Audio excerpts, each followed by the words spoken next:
Hello mga guys! I'm CJ, your man of letters, and welcome to my channel if you are new here. Sa channel na to guys ay gumagawa pala ako ng mga reaction video. In case you miss it guys, you may browse my other reaction videos na magugustuhan mo. And welcome to my YouTube channel if you already my viewers and subscribers. Kumusta kayo guys?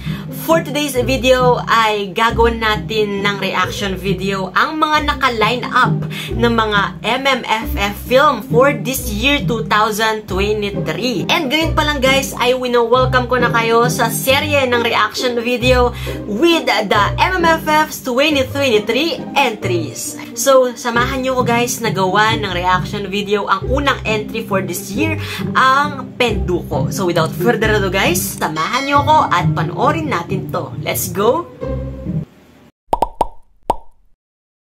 Simulan natin guys ang seryeng ito sa Penduko official trailer. And, tingnan natin, sana magandang panimula ito sa mga other reaction video na gagawin ko pa. Sa wakas, dumating din. Kung asan yung service ni water, ha? Automatic na sana yung pag may customer kayo. Ayusin ninyo ang pag-aaral nyo nga. So, starring, Matteo Guidocelli. Kung ayaw nyo, matulad lang sa waiter na yun. Viva Films. Ihalo ko lang tong dahon. Okay, under B ba siya? Basin ba? Tapos haluin mo ng maigi ng parang orange juice. Hi, Kuya Pedro. Hihingi naman itong mga duwende ito. Napakatalas talaga ng pandalo mo. Sayang lang, nakukuhay ka ng parang patapon. Gabi. Lakas ng real talk ng thoughts ng bata. Ang swerte sa beto-beto ah. Kung hindi yung pandaraya, siguro may kakaiba kang kakayahan. Anong klaseng pagbibintang yan? Ano ako? May sa demonyo? The CGI do, ang ganda. Lakas maka Doctor Strange yung pagganong effect nila.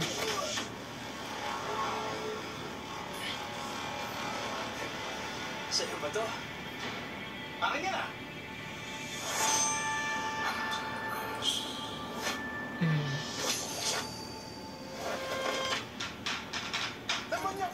Cute ni Matteo, gagi. Alam kong isa kang may galing. Paano kung sabihin ko sa'yo may isang underground na kumpanya na nagbibigay pahintulot sa mga taong tulad natin na maghanap buhay? Correct me if I am wrong, pero di ba nagkaroon na rin ng TV adaptation itong Penduko, and Pedro Penduko naman ang tawag sa ABS-CBN adaptation nito, right? And as far as I remember na ang kwento ng Pedro Penduko ay isa siyang manggagamot or albularyo na ayun, meron siyang special ability sa mga mythical creature and such. Ganun siya, di ba? And may mga stones, di ba? Kung natandaan ko, may mga stones na different powers din doon eh. And dito naman sa film na Penduko is may mga kasamahan na tutulong siguro sa kanya sa paglaban niya doon sa mga mythical creatures na yun. Anong klaseng talong yan? Ayos na ayos ka! Astin! Ko hindi mo pakinggan, pero dito ako kumilong. Hindi lang ako sanayin na si Matteo Guidocelli yung gumaganap dito. Kasi di ba alam naman natin na si Matt Evans yung Pedro Penduko dati. Sa makis, magsaysay na ang pagbubigatin ko. Tapos na ang mga araw ng mga may galing na nabubulok sa layon. Wow, Jan Arcilla. Tutungulin sa lipunan, pero hindi mo pwedeng hindi tayo makinabang. Ang kulang ay paggamit ng diwa o life force para manipulahin ang katawan o kaluluwa ng isang tao. Hindi ito... In fairness, the storytelling and the cinematography, kudos, okay. likas na masama. Ako po, susubukan ko po.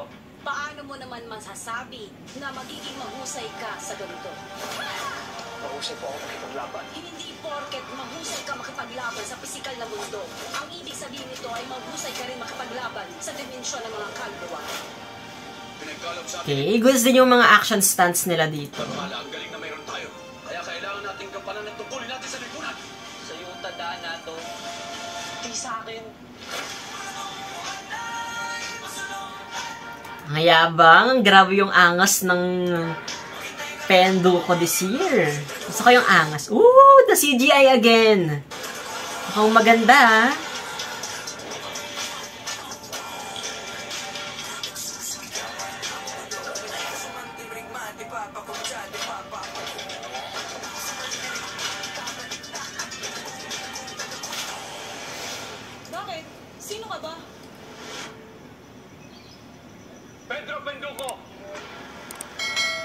Penduko.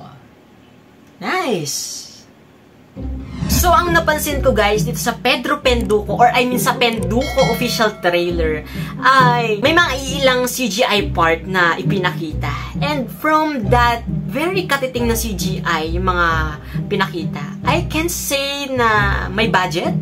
And also, sana hindi tayo mabigo sa pagpapalabas nitong Penduko kasi may kikiliti talaga sa atin yung mga childhood memories natin na kapag narinig natin ng Pedro Penduko, parang meron na siyang space sa puso natin na aabangan talaga natin. Parang yung mga may bumabalik na childhood memories na sinasabi natin. And nabigyan naman sa trailer ng hustisya ni Matteo Guidicelli yung character as Penduko. Well, di ba?